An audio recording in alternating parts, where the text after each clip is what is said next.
he's a genius or he's an evil genius, but either way, he made a 4-hour movie. And that concludes the spoiler-free section. So let's talk about the scene.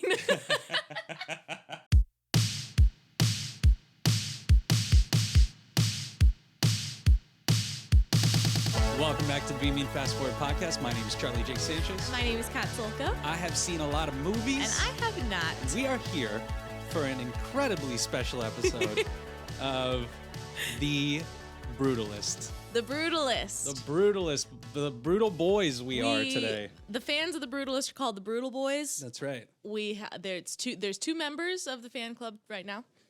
You and me. Oh, okay. You're a member of the fan club? We'll talk about it. Okay. And Charlie is the founding member, the president, the treasurer, the secretary. I wouldn't say there were my forefathers before me who have been talking about this movie since I think Venice when it premiered. And so I can only claim to have hopped on the bandwagon. And hop on it, you did. I certainly did. I'm driving the thing. How many times have you seen it? Now seen The Brutalist 4 times as of this recording. That is over 16 hours of movie-going experience. Mm-hmm. And a collective 1 hour of intermission. A collective 1 hour of intermission. That is correct. Wow. He saw a 4-hour movie 4 times in 1 week. 10 days. In 10 days. Let's be real about it, okay? In 10 days, I saw a 4 movie. 4 times. Help if you're hearing this. So I need help, please. The Brutalist. The Brutalist. We are here. I've been waiting for this moment for maybe 4 months now since I heard about it and heard of the mythology. So what did you hear about it? Why were you so stoked? It was a big deal coming out of Venice. Like I said, I think it didn't win the Golden Bear or Golden Lion. It won Best Director. And I think another award. Maybe Adrian Brody won an award. I can't remember. But it was, all the critics, all our favorite podcasters were hyping it up, talking about it. And the famed giant reel and it traveling cross country and everything. So this is already has become so mythologized. For the people who have no idea what this movie's about or haven't heard a single thing about it, sorry Which to wouldn't jump be you right surprising in the because middle. it's been playing at a grand total of 2 theaters. Well, in America. Yeah, and that's in New York and LA. And so I acknowledge my privilege, check my privilege, Amen. And I use my privilege to go see The Brutalist 4 times in 10 days. As many times as I possibly can because there's people in the middle of this country who are on Reddit like talking about, I can't wait to see The Brutalist. What the hell? When's it going to open wide? So I am watching it for you. And when you do see it, this podcast will be on the internet and you can discuss it with us parasocially or in the comment section. Anyway, can you give us a rundown of The Brutalist, please? Well, actually, Yeah? for this one, let's do a figured little we should. non-spoiler section. Let's talk about themes. Let's talk about this and that. Synopsis of this movie, like in short form, or should we even talk about log line? A Jewish architect escapes the Holocaust, comes to America, and practices his craft in America. That is the movie, right? Yes. Wouldn't you say? I would say. And so that's all we're going to say about like the details. I think we're going to talk mainly about theme, feeling, scale. What was the feeling story. it gave you? So here's the thing. We're at the end of the movie year. We're at the end of the year period. And we have seen quite a few movies now at this point. Thank God. There's a few we haven't seen. I'm so excited to see Conclave, Nickel Boys, and a few others in there. Real pain to fill it out. But what I've found this year is our favorite movies have, I think, one thing in common. Strong point of view. Right? And throughout the year, the movies with strong point of views have been getting beaten up by the general public, which is I find to be an incredibly fascinating dynamic. Yeah. And our problem with the movies that we didn't like this year was a lack of a strong point of view at a certain point, whether it had one and then lost it or whatever. So when we get here to The Brutalist, like fully formed arrives, right? the reason why I've gone back to it 4 times is because of that strong point of view. It has something to say, and it, you know, form be damned, or your feelings be damned, or your ass in your seat be damned. Like, it's going to present this thing to you. Mm-hmm. And so I think there are, I'm sure you have some complicated feelings about this movie, as do I. But ultimately, I just love to see someone take as big a swing as Brady Corbet, I don't know exactly how to pronounce it, took with The Brutalist. Yeah. Yeah, I love to see a story of my people. Yeah. I will admit, I thought that this was based on a real person and was a biopic. I found out it was not. A little bit of Lydia Tár in here, huh? Yeah, a bit. So that has forced me to like recalibrate my thoughts about it a little bit. There's like stories of people online like furiously Googling László Tóth. I would have been one of them if I knew how to Google. And so I do not typically watch 4-hour movies about architecturists. Architects. Yeah. I can't wait for your mom to watch this episode. This is going to be great. My brain has been leaking out of my ears. I need to go back to school. I need to read a book. I just listen to them now. Okay. Having said that, I really did enjoy watching it. Is it something I'm going to be watching 4 times in 10 days? No. But that's a me thing. It's a great movie. Like you said, it has a great point of view, strong point of view. I love the women in it. I love the visuals. The story is very compelling. It is told like a biopic, so I feel like some parts that were not fully fleshed out, I thought was because there was no like research on the man, but it's a fake man, so that's not the case. So maybe I would have wanted certain parts or feelings from the main character to be a little more fleshed out. However, you know, it did what it did. You know, it did what it set out to do, I think, as a movie. It is sort of told in a way that, like, you're not sure what the story is or where it's going. And it did feel very realistic, like a biopic, where life does not always, like, go in a linear climactic place and then denouement. Like, it's weird and it's jumbled, and things pick up and then things stall out, and there are setbacks and there are successes. And so it just felt, that's why I think it felt so real to me. Right. And in that way, it's a very successful movie. Yeah. About this guy. I find that interesting, the jumbled aspect that you're talking about, and I think there are 2 halves to this movie, obviously, as well as an intermission. and another thing that we won't spoil. Bring intermissions back. Look, everybody out there who's been complaining about the 3-hour plus movie not having an intermission, could have had. Guys, we got the intermission. Let's not complain about it now. What are we going to complain about the movie being as long as it... Look, okay, that's a point of view. That's a strong point of view for me. I know. A lot of people being like, dude, I don't have 4 hours to watch a goddamn movie in the middle of the week or whatever you got to see it, right? But at the very least, you're getting that 15 minutes of intermission. And so you go use the restroom, you come back, it's great. You actually, like... 3 of the times that I watched this movie, I went to use the restroom and I came back and it was like 3 minutes there's a countdown on the screen for the intermission, which is just a brilliant idea. There were so many like brilliant ideas in this experience. This is what is maybe going to get butts in seats again. I hope so. Because theater is now becoming eventized. Movies are now becoming theater. Yeah. Theater has intermissions. There's a act 1 and an act 2, and the act 1 finale is like huge. Yeah. And then you get to go, oh my God, I can't wait for act 2 and go pee and like whatever and get snacks. And then come back and like see another whole movie. That was Brady was in an interview where he was talking about the fact that the movie's long and all these movies are long, and why did movies about adults have to be 90 minutes or 2 hours? And he was talking about how with a bigger movie, longer movie, what happened was the theatrical situation was, you know, if a movie is 2 hours, you can play it 5-6 times a day, right?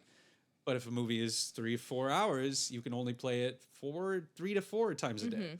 But now that people aren't going to see movies anymore, wouldn't you rather have, instead of like a quarter filled theaters all day, you have like 3 showings that are sold out every day? Right. And it's this like feeling of like, we're going to the movies. We are going to have an experience. And that, I once again, like there's just a series of swings, like the VistaVision thing that has been made a huge deal out of. VistaVision being a format that is, you know, 35 millimeter film, runs through the camera vertically, and so VistaVision it goes horizontal, and so therefore it's hard to say like exactly what it's not necessarily resolution, but there's a lot more information that you're capturing, and so, you know, in regular 35, a wide angle lens that gives distortion to the architecture, that was a no-go, right? So he had to do VistaVision, had to be in a slightly bigger format. So if you're shooting on a 50, it's still capturing a huge amount of the architecture and not distorting it at all. So that hasn't been done in 63 years. There hasn't been a VistaVision movie since 1961, I think. And so that all these things combined make such a cool experience in the movies. And so when the VistaVision thing came on the first night that I went to go see it on December 18th at 11 p.m. at night, surrounded by my brutal boys and girls, my tribe, it was like a genuine thrill to see that card come up. The VistaVision, I was just like, holy shit, cool, right? Yeah. And so, you know, obviously this movie, the format that he chose fits the movie. Yeah. It's not like just willy-nilly or whatever. It's like, there was a reason behind that choice and that decision. And so this idea of getting the music, there's something about what this is trying to do, the ambition involved in the movie like this, that it needs to be acknowledged, I think, to a certain degree. Whether or not you enjoy it or you think it accomplishes everything that it's trying to set out to do, I think that's going to be it's going to be problematic for a few people. I think they're going to get to the end of this movie, and I think it is a Rorschach test. I think your feelings about some of the themes and, you know, history, you will have an opinion based on your feelings about that. And where I think I'm doing my best to look at it from an objective point of view, that this is not the type of movie where someone made it by mistake. Like the choices were made. This is what they're presenting to you. And he talks about, he likes to shoot for the edit, and he doesn't like to shoot and like figure it out in post. Okay. Everything is intentional. What you're seeing is because of something that matters in some way, form, or shape. So yeah, that's why I'm stoked. And he says, and we're keeping every scene, and there's no cuts. There's no cutting anything. Everything I wrote, we're shooting, and we're putting in the final draft. That was another thing, he was like, everything that he would try to take a piece out of this movie. He would try to edit pieces of this movie, and he was like, it just would fall apart in another. It just didn't. It was kind of like a house of cards, you know? Yeah. You pull one thing, and it just wasn't right to him. So that is good for him. That is, you know, that whether or not you feel like someone should do that, you know, that's, I think, where the line of demarcation goes with whether or not you're going to enjoy this movie. He's a genius or he's an evil genius, but either way, he made a 4-hour movie. And that concludes the spoiler-free section. Let's get into the spoilers. That was great. That was a great spoiler-free section. Maybe we should just start doing that more often. That was pretty fun. We're learning as we go. So let's talk about the hand job scene. We're getting into the spoilers, the real grit. No. Now over the breakdown of the Brutalist. Yeah. Okay. Tales. Okay. Do you want to take it, actually? Do you want to start over? Well, it's about a Holocaust survivor who at the beginning finds out that his wife also survived the Holocaust, and their niece, Zsófia. They're all from Hungary, Budapest, and he was an architect in Budapest. And so when he makes this library for the guy, who then later comes back to him apologetically going, I didn't realize who you were.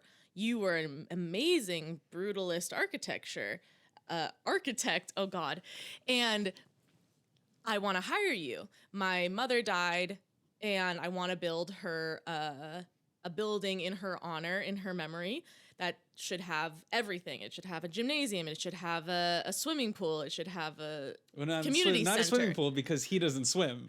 Oh yeah, not a swimming pool. Yeah. And a church. And so it's about his journey through building that building, bringing his wife and niece over from Europe, and the struggles of a man who is very brilliant, but in impoverished circumstances or at the behest of people who just want to use him for his mind. Yep. And don't want any lip, basically. Yeah. Yeah. And his addiction to, I think, heroin. Yeah. Because of pain from his injury. Yeah, because of long-standing damage from the Holocaust. Yes. And basically the legacy that he builds for himself, but we only get to see this one building and the struggle of having to build this building with all of these complicated factors interfering in that. Including, not limited to, heroin addiction, some very vague forms of megalomania, and a man who has hired him who is at the same time extremely supportive of his vision for this community center, and also rapes him. Yep. And then his wife and his relationship, and how she also is a very well-educated woman and wants to have her own life and is not satisfied just being the wife of this architect, and gives him shit when he's being an asshole. And herself has repercussions of the internment camps, and their life entwined with this community center, basically. Yeah. This building that he's building. Mm-hmm. And then the rape happens, and then they basically sever ties, and heavily implied the benefactor kills himself. And we'll talk about that more. But and then there's a epilogue to this movie where it jumps ahead in time to 1980, and it's a convention of a night of honoring his work, architecture. He's old and in a wheelchair, infirm, old, and almost fossilized. Yeah, and it presents this kind of retrospective of his career and what he became very successful in America. Incredibly successful in America, while simultaneously living theoretically in Israel, and the family moving there, and it ends with the line that Zsófia, now older, giving this speech, and she says what she's quoting him, and he says, "What they tell you is wrong. It's not about the journey, it's the destination." And that's how the movie ends. And One for You, One for Me starts playing, and that's the song in the end credits. And as many people have noted in online discourse, that hilarious that Brady Corbett is putting that over the credits of his movie when he has never done one for them and one for one for himself. It's all been for himself. Every single movie has been this uncompromising vision. And so, but that's what the movie ultimately is about. So what's interesting, again, like I said, I thought this was a real person. So now I'm thinking about it as it's not, it's fictionalized. Yeah. That idea of it's not about the journey, it's about the destination is very interesting. It rings very true to me as a Jewish person thinking about Holocaust survivors. And how sometimes finding meaning in tragedy or cruelty is not useful. Sometimes it's meaningless, or the meaning is so awful, perverted, that where's the comfort in that? Right. So the idea of it's not about what you've gone through, it's about where you are now, that you survived, that you're a survivor, and you did something with your life, and you made these things. The process of making them is awful, throughout what we've seen, but look at what was made. And spoilers for obviously the very end, you find out that this building that you've been watching him build meticulously with uncompromising attitudes about how tall the ceilings should be and how big the windows have to be is because it was emulating his time in the camp. In his time in Buchenwald and her time in Dachau. And he created a labyrinth of underground tunnels to connect both sides of the camp, so that he could connect back to his wife through all eternity, from time, forever. Yeah. So that's incredible. It's truly one of the most astonishing endings that I've ever seen, and that goes in many different directions where I think people are going to walk out of it and feel like it's a cop-out in a little bit of a way. In that, have you read that, or do you just feel like people are going to think that? I can feel that like people are uncomfortable with that ending, and I think there's two reasons for that. One of them being that what you've seen up until that point, there are times throughout the movie where I thought it was being indulgent, and I was wrong. It was all leading towards that ending, and giving you context for everything. And that's why I've seen it so many times now, is because I am like completely astounded by that decision and how much fuller the rest of the movie. I can't believe I'm crying on this podcast. How much fuller the rest of that, the journey is, essentially, because of that destination. And I was struck by it in such a meaningful way that first watch. I was just sort of like, whoa, because I haven't seen the ending to Childhood of a Leader, but the ending to Vox Lux is quite not ambitious. It's a big swing again, and it is uncomfortable. And this is a similar inspired ending, and it just wrecked me. It completely caught me off guard, and I was pleasantly surprised. Yeah. What I found to be remarkable specifically about that final line is it is from the point of view of the main character, right? And this idea of a Jewish person after the Holocaust coming to America and getting fucked. Yeah. And quite literally getting, raped. And there's going to be discussion. Part of the reason why I think the ending is controversial, there's going to be discussion whether or not this is pro-Zionism or anti-Zionism. And to me, it is a representation of why Zionism, and not necessarily taking a side. And perhaps critiquing while simultaneously showcasing in this fossilized way and so I'm quite moved by it. I was quite moved the entire time, actually, before that ending, and then the ending kind of solidified it in this really brilliant way. Yeah, I have a few thoughts. I think we're watching in this movie kind of the birth of the American Jew. Yeah. Because there is Zionist principles being discussed, but they're not being discussed as the only correct way to be a Jewish person. Although that is a conversation, right? That happens at the dinner table. Yes, exactly. Yeah. And that's why it's important that scene is there, because Zofia wants to go back to Israel to be a real Jew. Yeah. And Erzsébet says, "Well, are we not real Jews?" And like quiet.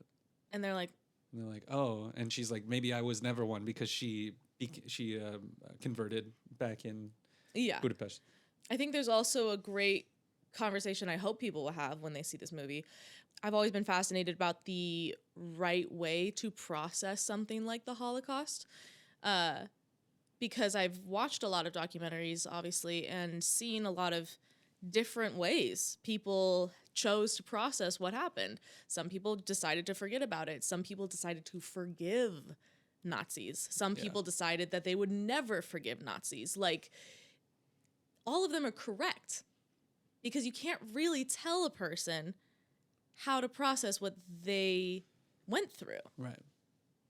There's no right or wrong way necessarily to process your own trauma.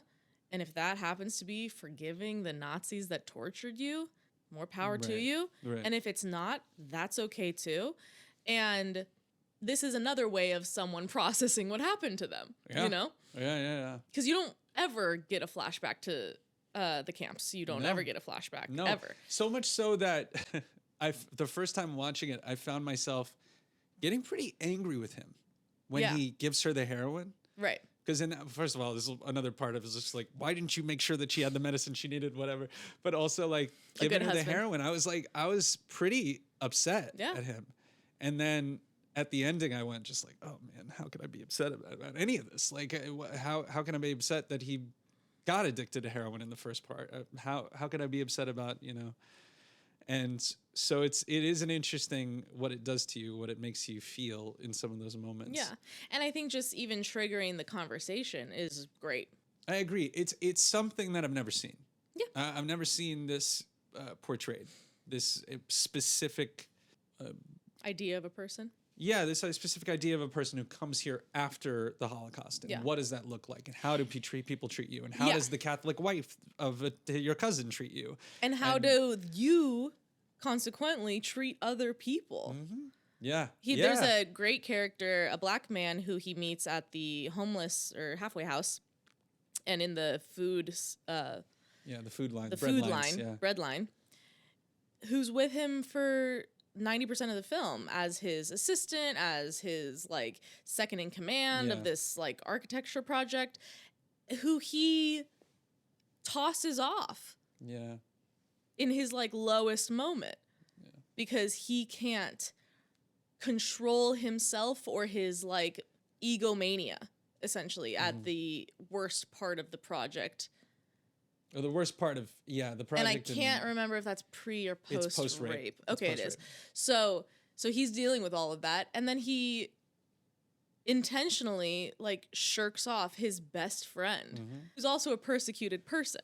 Yeah. He's a black immigrant who fought in the war and is extremely poor. And you think, oh, great, they're lifting each other up. These two very similar people, and then he gets more power and he destroys that relationship. Yeah. You never see that guy again. Yeah. So you have to assume like that was it. That was the end of that decades-long relationship. So it's portraying a person who is a complete person, and he's not good. Yeah. He's not a good person. Not throughout the runtime. Like he's made decisions and choices and things like a big portion of the movie is spent away from the first half of the movie. Erzsébet is basically haunting the narrative. Mm-hmm. Like she's not there. Second half, she shows up. Yeah. First half, he's like, you know, in all these situations. The thing about it is like people are drawn to him. Like he has a thing that it's the reason why Van Buren rapes him is like he's just like, oh, you think you can get away with these things because you're beautiful, because you are beautiful and you're just a tramp, you're the lady of the night and all that stuff. It's this idea of like people are drawn to him because he is an artist through and through. But you see these moments where he's cheating, and she has the handjob scene is unbelievably brilliant and kind of mystical in that she is like, kind of uncomfortable. I saw everything. I know everything you've done since I've been away from you. I saw it. God showed me visions. Yeah. It's okay. I forgive you. Like I was with you, so you weren't cheating on me. Yeah, exactly. Because I was there the whole time. And so, you know, she forgives him and they figure it out from there, but then, you know, things happen. And there's this beautiful, also this is a little tangent, but this beautiful moment where she's finally looking at the plans for the place. And you don't know this until the very end, but she probably recognizes like the dimensions. Sure. And she goes, and how tall are these ceilings? He goes, about 50 feet. She's like, what are we paying for? Yeah. Like which part are we paying for? The height ceilings. of the ceilings. She's like, I like it. Yeah. She approves of what he's doing, and she doesn't say, oh, I see what you did here. It's just that they have this like deep understanding. It's incredible. The way that scene starts is he sneaks up behind her and he goes, what are you doing, my love? And she goes, I'm looking at you. Mm-hmm. It's just like, it's all there. It's all there. What you're talking about, like her kind of like them being this symbiotic relationship is staggering, honestly. And that portion where she's like, I was with you. There's an interesting dynamic I'm Mexican, but like there's this kind of like unspoken thing in our culture, and I believe there's something in Jewish culture as well. This may not make the podcast. The religion and all that stuff. Like I see you. I have visions. Do you know what I mean? Mm-hmm. Do you know what I'm talking about? Yeah. Is that something? Because there is something like that. I mean, yes, I admit that I am much more culturally Jewish than I am religiously Jewish. Having said that, like Judaism is a very old religion. Yeah. My experience of it is that it's not very judgmental of mysticism. It's kind of baked in a little bit. Yeah. Moses saw a vision of God and all of that stuff. So yeah, absolutely. Like I think there's like a certain rigidity of Christianity that older cultures, not that Christianity isn't old as fuck, but like that Christianity actively rejects because there's a certain like rigidity of right and wrong, black and white in Christianity that I don't feel I've experienced in Judaism. That's interesting. The thing is, there's also been in movies before. The Coens did it with A Serious Man, where there's an opening scene that's like way back in the day, and it is of the reason why this bloodline has been cursed. And it's like, there's this great, showcase of it, of the mysticism that I'm talking about. Should we go back to sort of the beginning? Do you have things to say about the beginning? The scene that I was talking about, him coming out, it's the most incredible opening. I mean, and it is kind of like you're trying to catch up because you're looking at this visual. I'm trying to read the subtitles. In the darkness, and you're trying to read the subtitles, and you're trying to understand. Hungarian. and and then he gets birthed, like you said, and then the camera angle like pans into the sky, and then Lady Liberty, it comes laterally into frame or upside down at first, and then laterally, and it's just like nothing's right side up. It's really wild. The American dream is not necessarily what it was promised. And the music is like, wow, like it's not a, oh my God, we're here, we've made it, we're free. It's like ominous about what's to come. That's the funny thing. I watched it last night with a couple of friends, and they were like, the whole time I just felt like something bad was going to happen. Yeah, and I think that's a part of the anxiety that the movie induces, is like, it's so risky to do what he's doing every step of the way. It's risky to come to America. It's risky to, have this weird relationship with his cousin and his cousin's wife, and it's risky to accept a job with this really rich white like Christian guy who the cousin thing, especially the assimilation, like he came to America earlier, and he is assimilated. What your family came to America before World War II, and so they had a kind of, I don't want to say easier time to assimilate, but they had a longer time to assimilate to and they didn't suffer the Holocaust. Exactly. And so that's an interesting dynamic within that. And same with my family. There's a piece of my family that's been here longer than I thought, actually, since 1918 or something. And so and he's like, your name isn't, what is it, William and Sons? Oh no, Miller and Sons, and then his name's Molnar. Yeah. He goes, not here. And so it's like a man who's going, I would have been persecuted if I kept Molnar. And talking to a man who has been persecuted. Yes, and who wants to keep that identity. And who has seen people die for their name. And then his cousin just lets it go. Exactly. And his cousin's like, she's Catholic. We're Catholic. and that's it. Yeah. Like they're not Jewish fully anymore. assimilated to America, and what that does to them, and what it does to their relationship. Yeah. And there's so many small intricate pieces. Like when she first meets him, and she's just like, I can have a doctor come get your nose fixed, basically. And it's, at first you hear it and you're like, oh, that sounds offensive, but it's because he broke his nose, right? But it is. But while they're fixing his nose, they could probably make it less Jewish. Exactly. So the guy sitting next to us, when I saw the movie, was like, is Adrian Brody Jewish? Oh, yeah. At Man, he's played a lot of Jews. He's like Googling him. He's like, Adrian Brody Jewish? Played a lot of Jews. And the guy was clearly Jewish. He's like, played a lot of our people. It was great. Yeah. It's true. He has. And so. Versus, I am not perceivably Jewish. Right. Looking. So I tell people I'm Jewish and they are very surprised. Yeah. So that's like just a different experience. I've assimilated, I'm like a hidden Jew. Yeah, basically, totally. Until I tell people. So yeah, it's about all of these like lived experiences, and some of it judges certain aspects of each one, but they are all equally judged, kind of. Yeah, I think so. I think you're right in that respect. The filmmaker is not presenting like one right way of being Jewish at all. Yeah, I think overall, like the America corrupts almost thing, is just the overarching badness that you feel. Yeah, or even like that the American dream that he does achieve, and he achieved it, is awful to go through and full of compromise, and by the end she's like, this country is rotten, the food is rotten, the people are rotten, I have to go back, we have to go to Israel.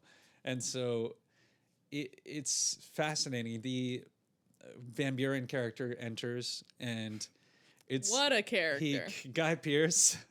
Fantastic villain. Yeah. Fantastic villain. Incredible villain. Because you like him for 90% of his time. I've walked out of this movie theater at intermission 4 times now, and you hear people talking about like, I sure like that character.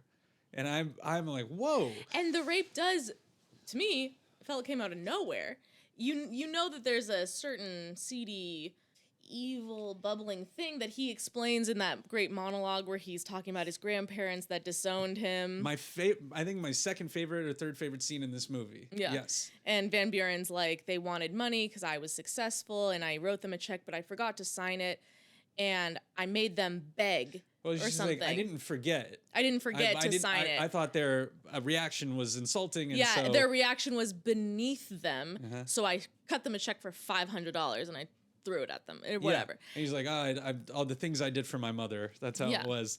And so what's great about that scene, my favorite part of that scene, because the thing is, like, he kicks Adrian Brody out of the house, then he goes and finds him, and when he realizes that his artistry is valuable to him, whether that's socially or actually. Right? He didn't like the library when he first saw it. Exactly. But then everyone else was like, whoa, this is amazing. He was like, it is amazing. And I hired that guy. Exactly. And it's that great shot, that great picture of him, the chair, and like, it's so the chair that he funny. Literally just wanted to like throw out on the street. And so that scene comes, and it's like he's showing his soul, and it's hollow, and it's empty, and it's shitty. Yeah. And then he asks him why architecture.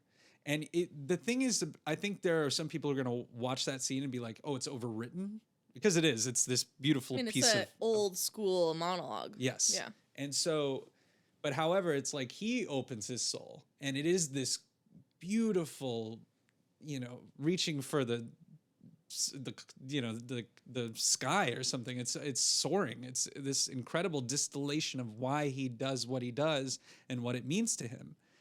And these guys are both staring at each other, opening themselves up to each other. And the only thing that Guy Pearce can say is the thing he said earlier in the movie. It was like, I find our conversation intellectually stimulating. And he's hollow. Yeah. He can't operate on that same. I think that he's hollow. He's too hollow to understand what like actually being a full person is, but he's intelligent enough to know he doesn't have it. Exactly, and that he does, and that he wants it. Exactly, and so that scene is brilliant. I think it's so funny that he tells this story and it's like, you're a piece of shit. Yeah. Like, what? Oh my God. It's a terrible story about how, yes, technically these people kicked his mother out when she was pregnant. And like, they're not nice people either. And they were just trying to get money from him.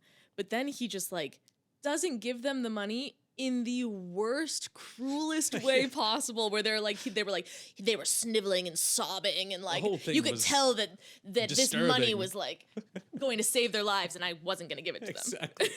And then he goes, isn't that great of why me? architecture? And he tells like him that, you know, his buildings will stand the test of time. And what he's talking about in that speech is something that actually happened, where those buildings, you know, survived and people hated them, or they came to America and they built those brutalist buildings and people hated them within 20, 30 years. And I mean, I remember like I was in Boston for college, and there's a really big government building in like Faneuil Hall area, and it's so brutalist. Yeah. And an eyesore to me, like but ugly. And he's like, my buildings like, will survive all last. of that. And so that they're gonna last wars. A great distillation of him as a person, as a soul, as an artist, and just so funny that Guy Pearce can only say the thing that he already said to him. It's stunning. Yeah.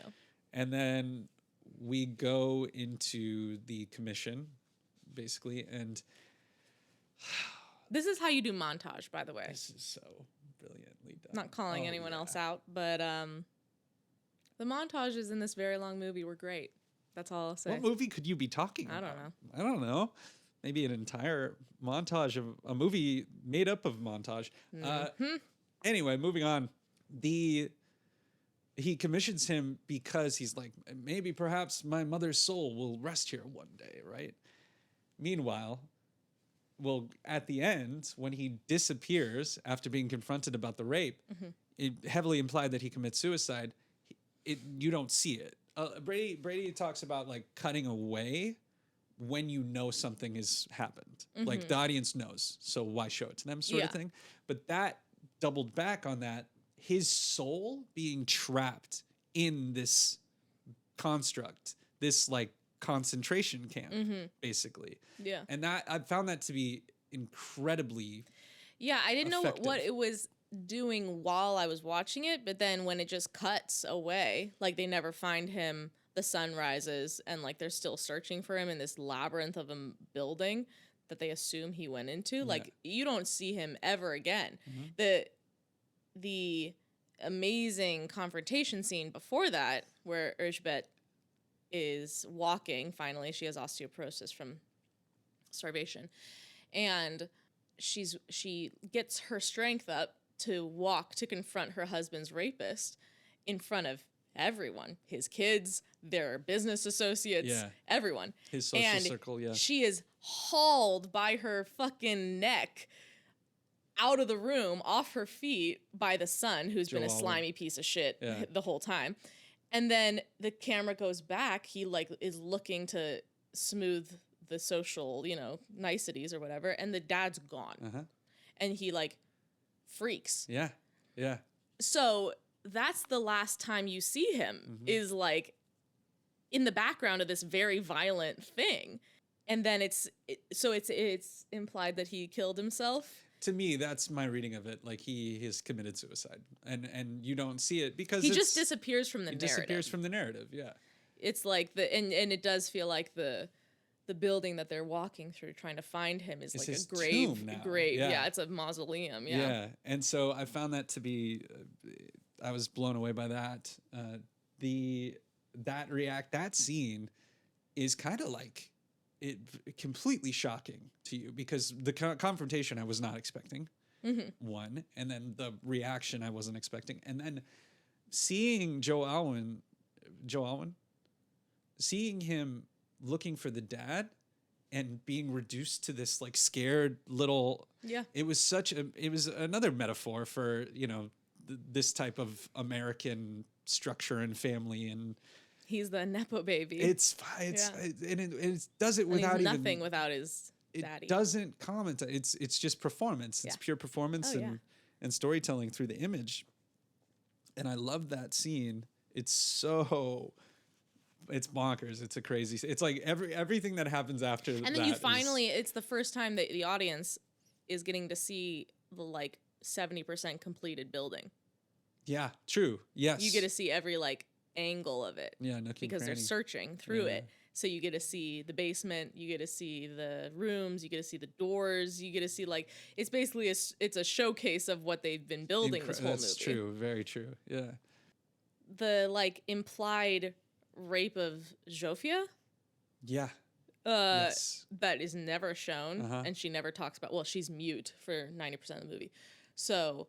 Well, there's a reason why she wants to leave the country. There's a reason. But like for the things that obviously, but America doesn't have it for her. Like she was raped here, or theoretically, or it just was like a seedy situation. I don't know exactly, but it's like this family is still at the mercy of more powerful people, I think is the point.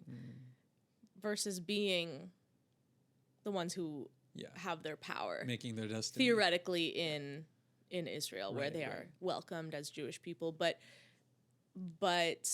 in this place, you know, Joel Alwyn's character says it. He's like, we tolerate you because you provide something, but don't overstep. Yeah. Like, you cannot feel safe here. You're never going to get up above. You're never going to get threshold. to where we are because we will be here to put you down. So I think that's sort of the point. Yeah, when she decides to move back is like, that's no way for me to live my fullest life, theoretically. Well, she says our repatriation is our liberation. Yeah. And he just goes, oh. It's so funny. It's been great to see people's reactions. She married the guy with the theater. most Jewish name, Binyamin. Binyamin? Yeah. So good. It's another version of like living your best Jewish life. Right. It's like for some people that is going to the motherland and being among a community of people where you're not the minority. Yeah. Right. Felicity Jones, fantastic. She's so great in this movie. Fantastic. She like lights herself on fire. This is like the most. She's great. I believed every minute of her who she was. Obviously, Adrian Brody, my guy. I love a good, weird-looking, skinny, tall guy. Well, thank you for that. I appreciate that. And thank you, Adrian Brody. Thank you, all the men who were represented in media. Adrian Brody, Jeff Goldblum, Benjamin, Benedict Cumberbatch, Bill Skarsgård. Hilarious. I gotta type. So he's great. Yeah, I mean, you haven't seen The Pianist. We will watch The Pianist on this show, I think, because of this movie. It is a bookend. It's a total bookend.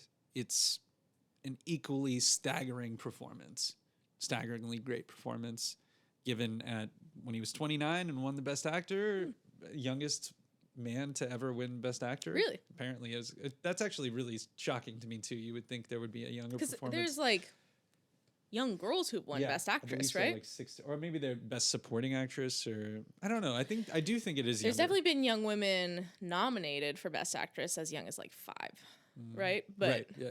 I don't know if Best Actor. Yeah. And so now it's been 24 years or 22 years since The Pianist, and this is, I mean, it's so I cool loved to see Adrian Brody in Predators. That's Predators. Real ones know. Real ones know where their first Adrian Brody crush came from.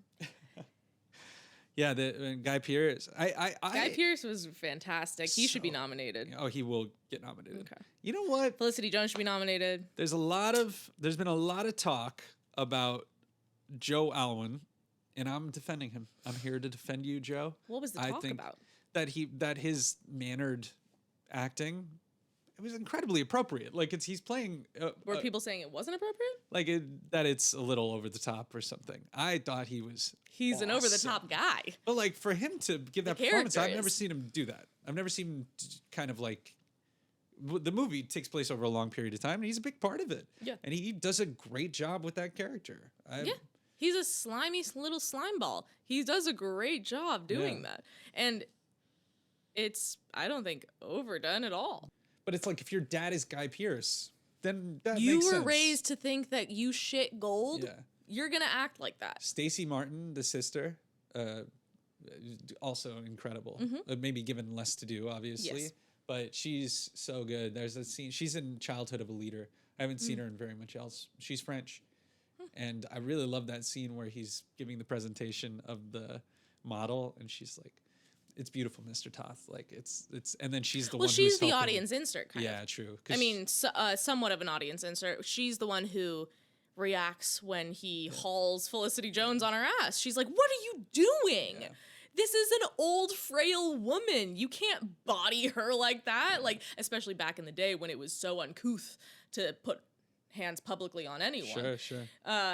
And she's also the one who, like, does appreciate. She's probably, like, the only, you know, in every family there's, like, the one who abuses their privilege and the one who's just like, I'm privileged? Yeah. I just am trying to be a good person. And that's her. Like, she's the one who's also a Nepo baby, but just, like, is there to be rich and be nice and live and get married and, like, have a good life. Like, good for her. But there's both always. Yeah, the way this is shot, the performances, incredible. It's hard for me to talk about, honestly, because I have such high. The way I got through it as being a TV person was just like, oh, it's like 4 episodes of TV. I've done that. That's what I was I'm hoping people go and they like 3.5 episodes of TV. Yeah, or like 2, like the what is it called? The pilot. The pilot and the finale, like an hour and a half and an hour and a half. The finale. I've done that. And so yeah, the some of the greatest, that scene in Carrera in Italy where they're going to get the marble. And that's a real place. That's where they get that type of marble, and it is incredibly dangerous. Like, the marble could slide off and cut off a limb at any given point. It happens all the time. The heaviest fucking material. And they were only allowed to shoot there for a few days, and they only had they couldn't bring any lights basically with them. So it's all mostly natural lighting and super small crew. I think they said it was, I want to say 5 to 9 people or something when they were shooting there. And it's one of the most visually stunning. I love the shot where they're going into the tunnel and the perspective, you're like, oh, how big is this? And then the person shows up and it's like this big. Yeah. And you're like, oh, shit. Massive. This is a cavern. Massive. Yeah. And then when they go in to have the party, that's in Budapest. Sure. And that's I forgot what that is. It's like some sort of station. They only use natural lighting in there. Well, they had the lighting that was there. They replaced some bulbs, but it's like lit for the 360 shots that they have to do, and just astonishing in that section. And after the rape scene, which is the rape scene is crazy, the way that it's framed and from far away, and he almost looks like, when he's crawling on top of him, looks like a painting of like the devil.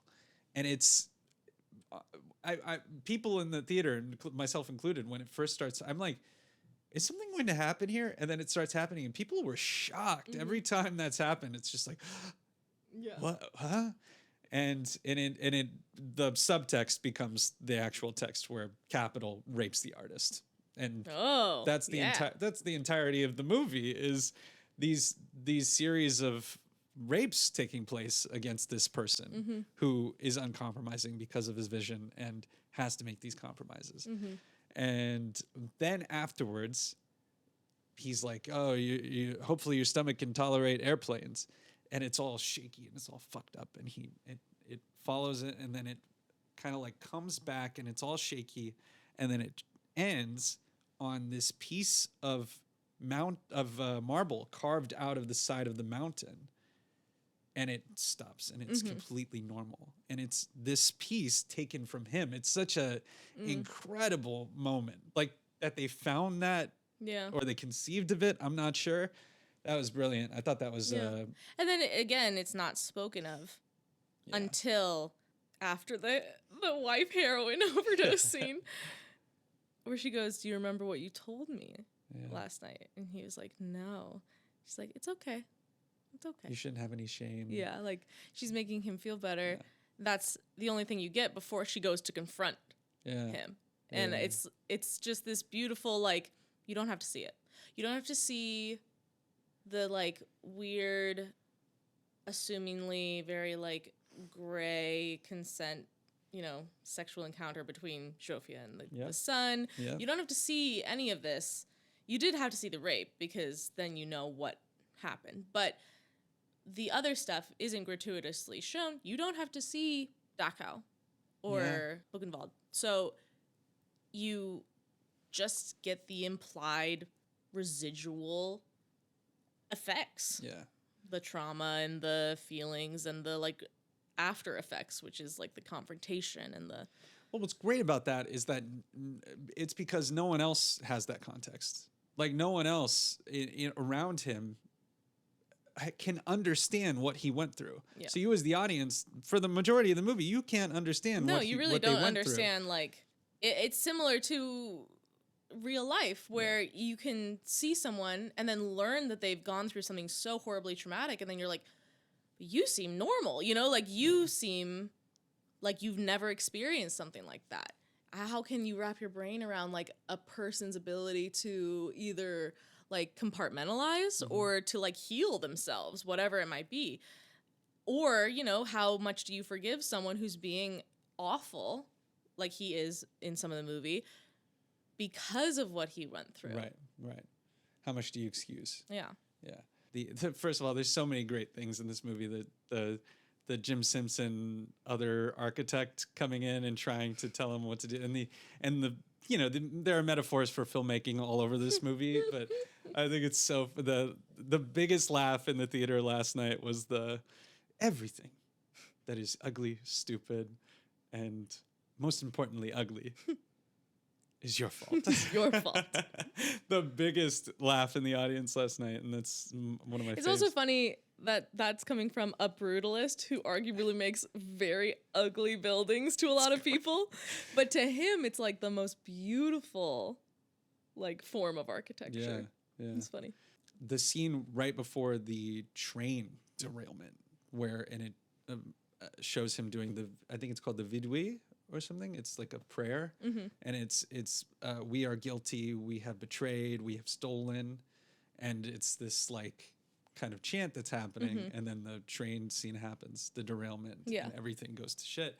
That's the part that, like, that you were mentioned earlier in the beginning of the episode. We were talking about how it's kind of messy and it's jumbled, and it feels like, like life does. Like, these things get derailed and things don't always go perfectly. Yeah. And how quickly he was able to throw them out. And I love the line is, like, for him, it's like redecorating a kitchen. It's for people who aren't artists. It is. Yeah. It is exactly like that. People who project. Own incredible make compromises wherever they can to save money. So I think after 4 watches of this, first of all, the last 2 have felt like completely metaphysical and weird to me. I feel like... Am I the third one? You're the third one. Yeah. And so on that one, first of all, I want to say I've seen quite a bit of movies over 10 days now, and the audiences, for the most part, have been sensational, fantastic. And once again, privilege. I live in LA. Everyone loves movies here, and they care about them. And so, but that movie theater was, I'm like, everyone here has to record a podcast after. Don't do it in the movie theater. We always joke about, like, leaving the Universal City Walk and just, like, running to the phone to it, being like, my review is da-da-da-da-da. And, like, that's how it feels, is like everyone now has a podcast. He was so annoyed with some of the people in our theater, and I was like, I didn't even hear him because I was so trying to, like, listen to everything that was being thrown at me. So, so I was, like, experiencing sort of, and that one, like, specifically this weird rage, metaphysical, like, I hope. Anyway, my main takeaway is that the movie is made exactly the way it's made. That's it. Like, whether or not it jives for you, I think what I just would love is for people to watch it and try to accept it on its own terms. And then if you don't like it, you don't like it. But, I think there's... I do this all the time where, like, I'm anticipating a rejection, and that's okay. But I for the right reasons, I guess, is what I'm hoping for. Yeah, you're much more online than I am in terms of like movie reaction and response and reception. Yeah, I'm too online. So those don't really affect me as much. Yeah, all I can really say is like how I felt about it, and even though, you know, it's not a movie that I'm like, oh my God, I can't wait to see The Brutalist again. I do really appreciate it for what it's saying. And I did jive with it. Yeah. Made for $10 million, down from an original budget of $28 million. They tried to cut it down to 15, and then they got rejected at 15 million. So they figured out a way they were able to do it at 10 million, and they shot mostly in Budapest. And, you know, doubling for America in like the early Pennsylvania stuff. The Pennsylvania montage, by the way, we'll talk about that in a second. But the $10 million number, 33 days this movie was shot over. It's just an incredible accomplishment in its own right on that front. Yeah, that's crazy. But the montage, the series of, what am I trying to say? Documentary footage. Pennsylvania, and then Steel, and then the ending of the first act. I just loved the use of all of that throughout the movie. I found that to be effective. And then the ending happens, the epilogue happens, and the music starts to change, and all of a sudden you're in the 80s, and I just am such a fan of not only and then the it goes substance back of the to style. Dachau, or their liberation from Dachau. Oh yes, very true. It ends where it begins. Yeah. In that scene where, what did they ask her at the very end? Said they ask her in the beginning. They say, "Is this woman you're related to you, or is she just trying to help you? We're trying to get you back to your home, your true home." Yeah. And that's the opening of the movie, and the ending of the movie. You know, it's incredible. It's incredible. It's a thesis. Yeah. I love it. All right. All right. I think that we hit it. Did we make this podcast as long as the movie itself? This podcast will be long. That's okay. Because it's about The Brutalist. Also, you can pause whenever you want to. Make your own intermission. Whenever you want to. Yeah, exactly. So, yeah, great experience. Like I said at the beginning, the best movie, our favorite movies this year, went for it, took some swings. And that's all I think we're looking for from a lot of these filmmakers is that, you know, you try to do something that either has never been done before or hasn't been done in a long time. Guys, thank you for sticking with us for a Brutal Boys convention. Members too. Anyone can join. Really appreciate it. This was awesome. What a great year in movies. Can't wait for next year. Yeah. And, what is your New Year's resolution? My New Year's resolution is to watch the movies when they're in the theaters, like as soon as I can. Okay. As many times as you can. No. Oh. No. He actually ran out of his AMC A-list tickets because I bought 2 or 3 movie tickets this week. On top of paying for a subscription. Yeah. My resolution is to be okay with the feeling that I get from some movies where I feel like I'm the only one who's a big dummy in the theater and doesn't understand what they're trying to say. Because I talk about it with you, my love. Yeah. And then I get it more. Yeah, I think, just like try not to judge yourself on that one. Yeah. You know, I think that's a way to do it. I like feeling dumb in the movie theater. Sometimes that's my favorite. It's like, I don't know if I understood that. Half this movie, I felt that way. I was just like, I'm not sure what I'm watching. Yeah. It's exciting. It's exciting when someone does that to you. It makes you, and so that's a good resolution. That's great. Happy 2024 to everyone out there. Thank you for listening and watching Be Mean Fast Forward podcast. We'll catch you on the next one. More to come in the new year. Bye, guys. Bye.